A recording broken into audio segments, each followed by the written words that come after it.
શું તમારા ધ્યાનમાં એવું કોઈ વ્યક્તિ છે કે જેમને જમવાની દરેક વસ્તુમાં કે સેલેડમાં ઉપરથી મીઠું નાખીને ખાવાની આદત છે?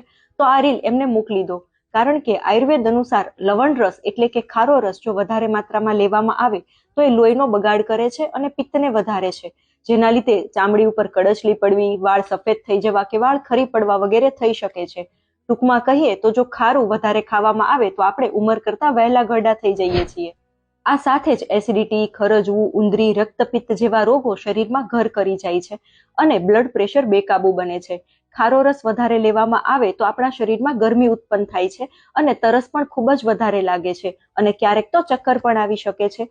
ખારું વધારે ખાવામાં આવે તો દાંતના પેઢા નબળા પડે છે, આંખ, કાન, નાક વગેરે ઇન્દ્રિયોની કાર્ય કરવાની ક્ષમતા પણ ઘટી જાય છે. આ જ ખારો રસ જો યોગ્ય માત્રામાં લેવામાં આવે તો એ જમવાને સ્વાદિષ્ટ તો બનાવે જ છે અને સાથે જમવામાં રુચિ પણ ઉત્પન્ન કરે છે અને ખોરાકને પચવામાં મદદ પણ કરે છે.